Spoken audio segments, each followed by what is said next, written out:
Hey, what's going on, everybody? It's Awesome TCG Discussions coming with the first place deck profile of my Android 16 that I took to my Winterbox tournament. That's the first one that I've ever sponsored, and I'm hoping to get some tournament series started at the Gamer Dojo. And when I get that worked out, hopefully soon, I will bring that to the channel and give you guys some information. So if you live in the area or you want to make the trip to come participate in the tournament series, when I get the details of that worked out, I will let you guys all know, because this is just another networking resource to get that information out there. And I'd be more than happy to get you guys that info and be a part of expanding this game, expanding the community of the shop, and things like that. Tonight, I decided that out of my own expense, I'd sponsor a box tournament. I just really wanted to hopefully get some competitive people to come, and this is why I decided to pilot tonight, Android 16. The deck performed great. I won. And we'll also do a box opening of the box that I won. Even though I sponsor it, it's basically like I bought the box. But it's sealed, and I haven't opened Ultimate Squad on the channel yet. So it would be really cool to just, see what we can get from this and do a box opening as well as the deck profile. So I won't take too long on the profile. But the deck performed really good. And I'll just explain some high points and low points of the deck as I go along.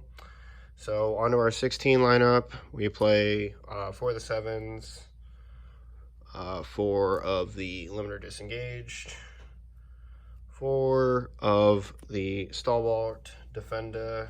I can never say that name correctly. We got 4 of our Energy Amplification.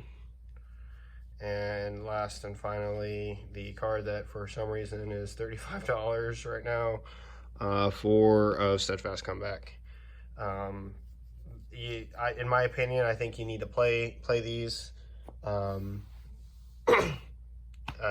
We just have 20 good targets for our leader, so why not play them?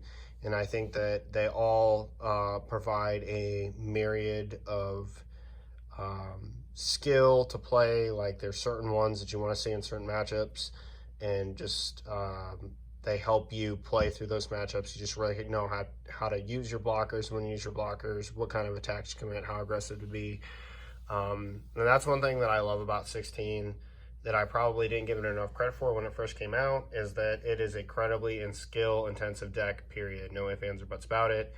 It definitely requires a lot of thought process about what your opponent's doing and what you want to do / need to do. Sometimes you just kind of autopilot because you can, especially with like this card, but you can also just tap for this card and lose the game instantly if you don't have the correct resources in your hand to defend. So this is a really great lineup, so I like it. Plan on sticking with it.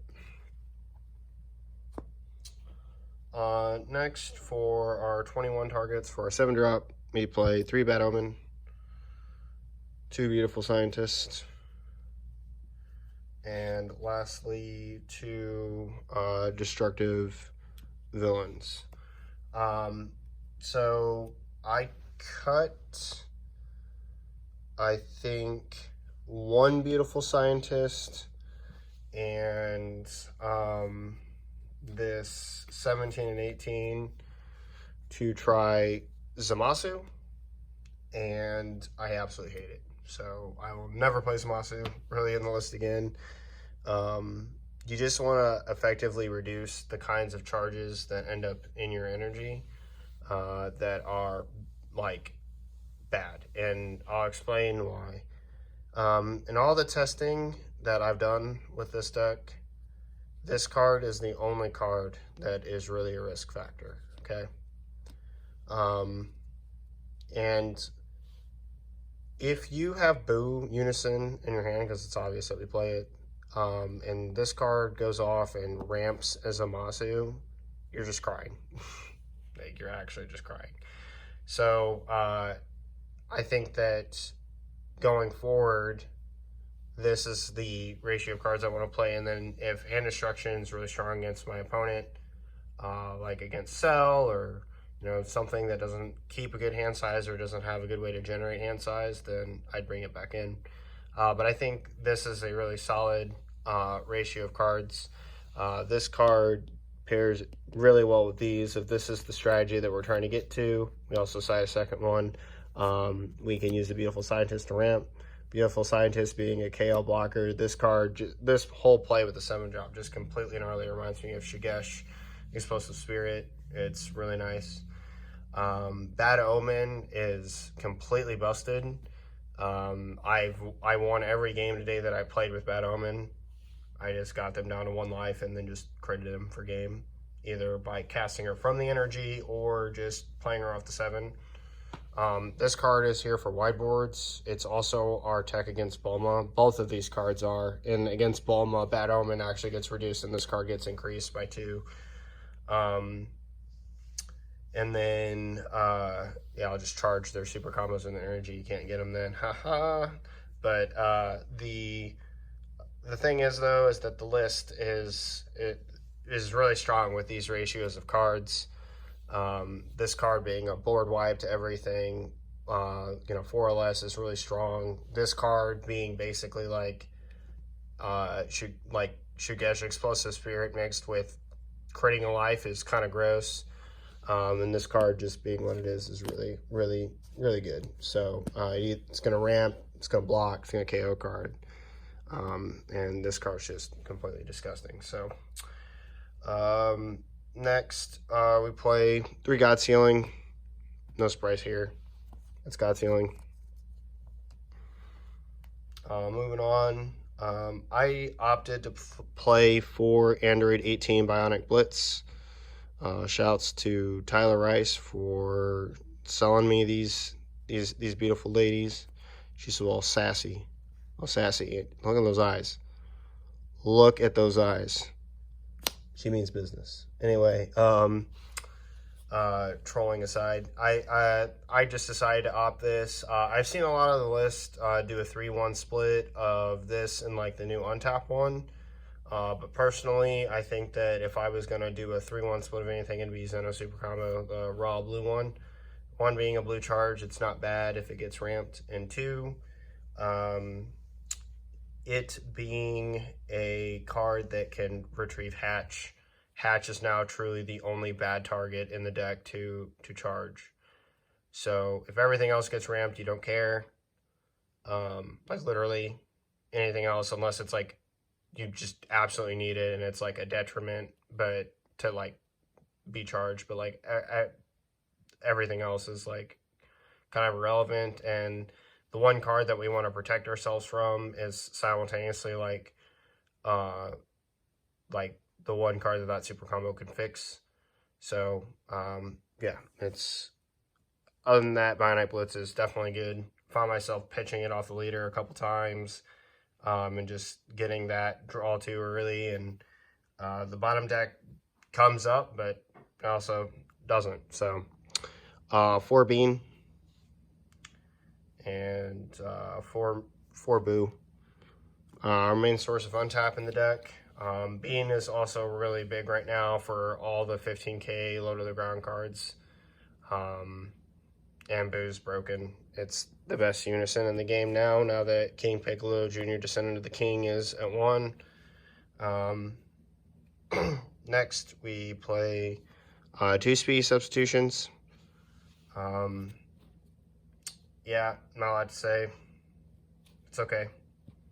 It's our 1-drop play. Speedy substitution, I think, while a very necessary card, is a card that, like, as soon as I see a 2-drop, it's just a virtually useless card in the deck, so I just can't help but wonder if, like, it could be something different. But other than that, pretty good. Next, for our negates, 4D Magic. D-Magic's D-Magic.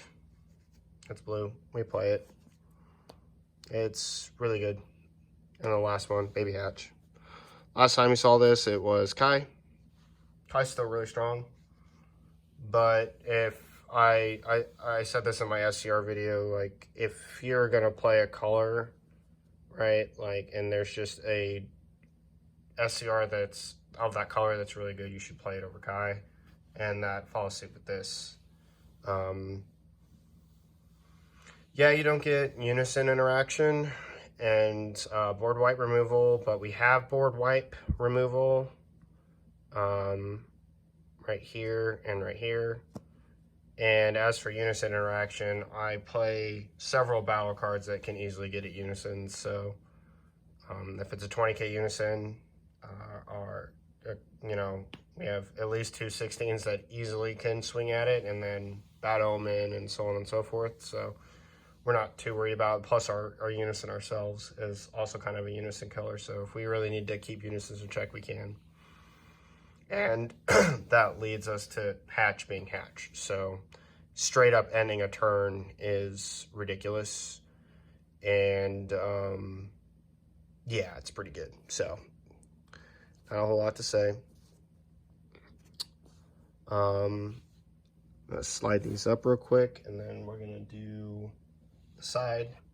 So it's best one side today. 2 Zubmaster Deity's Wrath. These cards are gonna be cut immediately.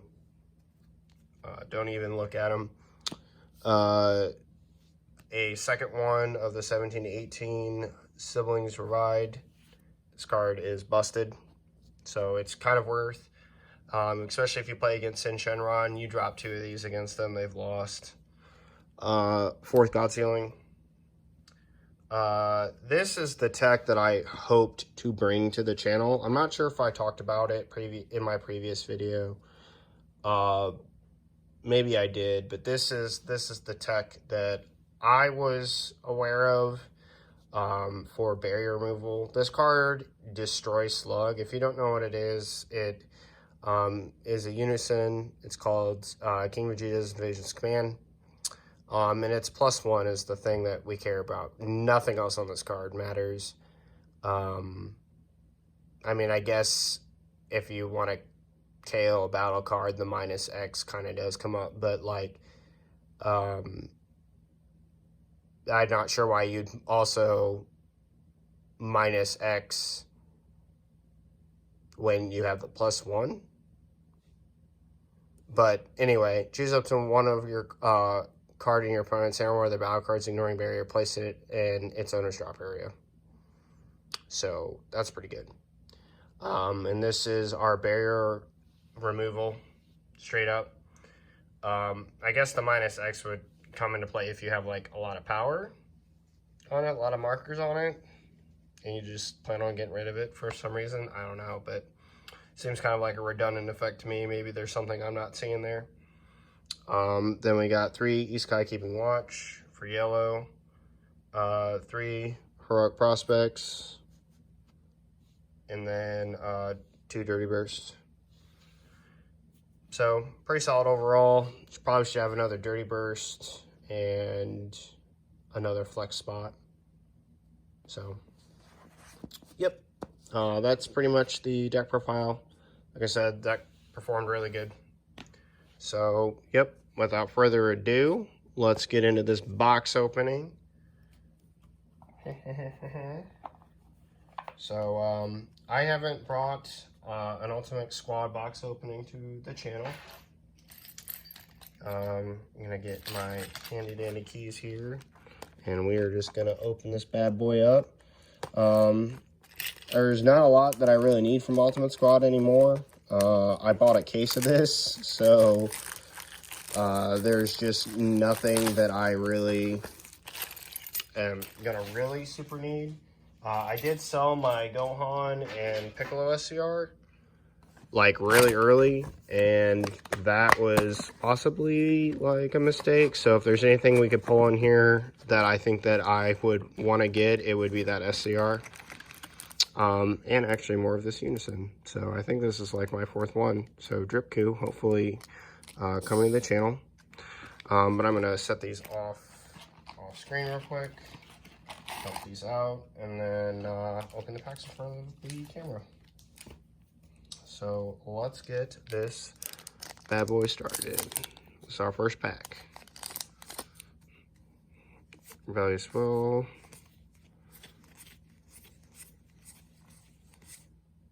Frenzied Warrior. Let's do foils and rares. Okay.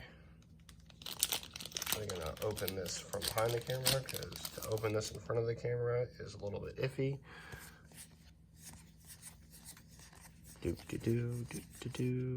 King Piccolo Protector. Ooh. Another teaming up SR. Very cool. I actually kind of want that. I think that actually makes my fourth one. Not that I didn't get 4 in a case. I definitely got 4 in a case. Sorry, made it sound like I didn't get 4 in a case. I got like 7, but I've gotten rid of some to some people to help them out with their Gamma decks and whatnot. Okay. Another rare.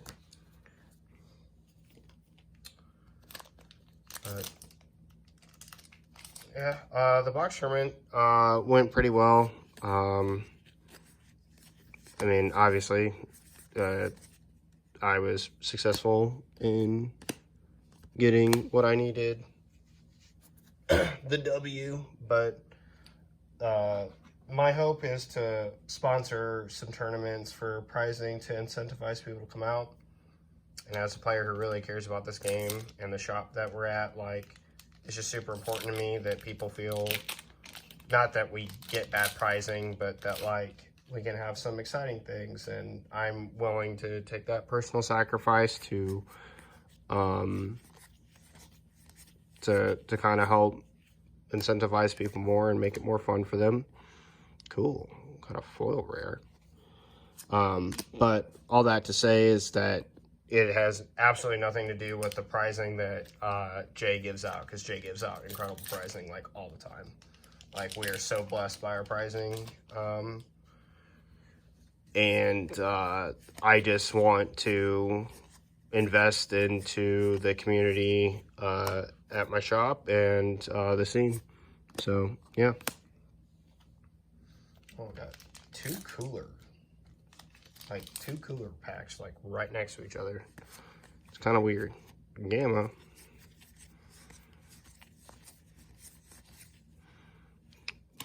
Beerus. Beerus-sama. Wow, like, I think that all these packs are perfectly lined up the way that, like if I could show you this, like, these packs are, like, right next to each other, and, like, when I take one off the top, it's like, see, it's like the next one is the same thing. I'm not sure if that's intentional or not, but we'll see.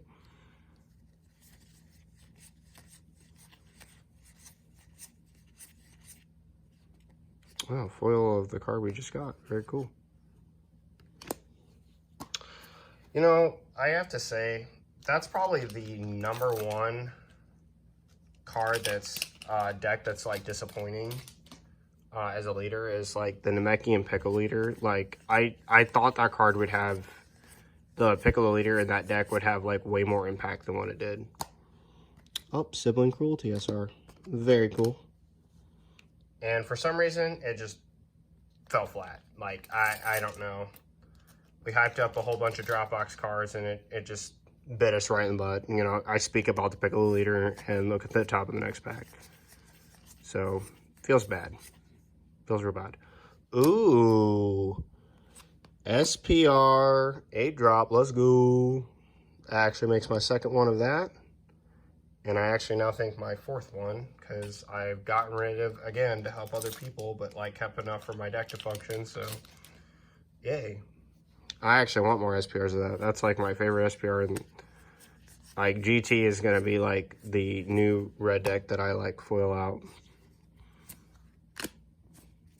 So, oh, yeah. I love GT. GT is my favorite. It's my favorite.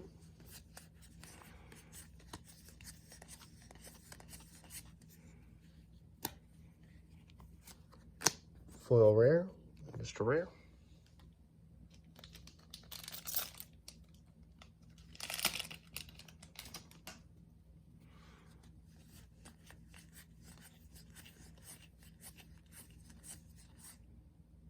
foil leader. Set her up here. I do like me some Toa. Toa's like a really strong deck. I think that it was a pretty slept on leader. I'm glad that it found its place in the meta. It's one of the few decks that you can play in black that are good. So, yeah.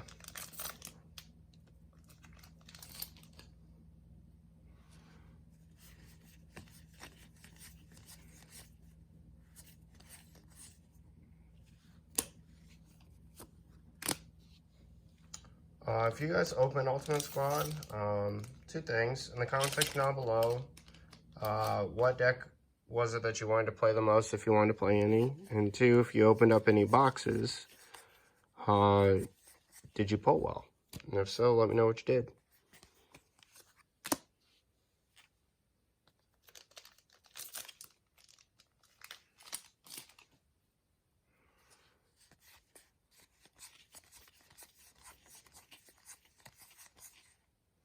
Wow.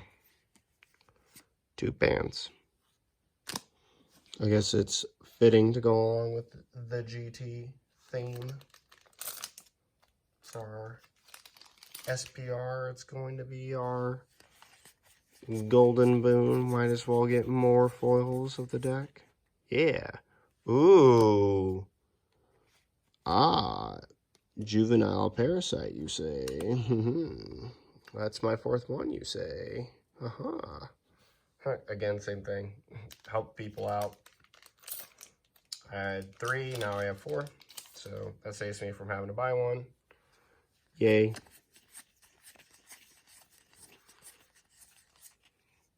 Got a foil fin.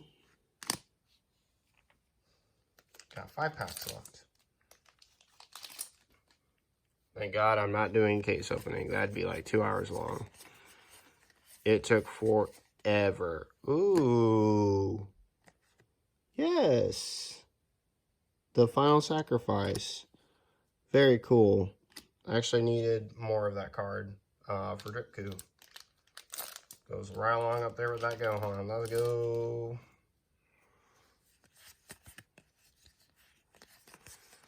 I think there should be one more SPR. Should be. Doesn't mean there always will be. I've had some packs. I'll tell you about it. I've had some packs. I've had some packs. And I'm like, bruh.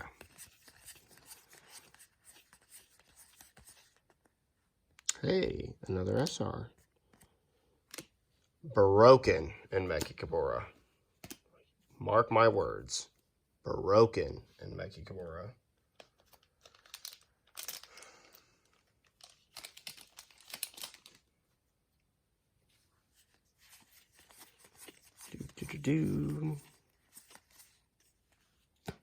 Charge. Last pack, guys. Wish it luck. I'll open the last one in front of the camera.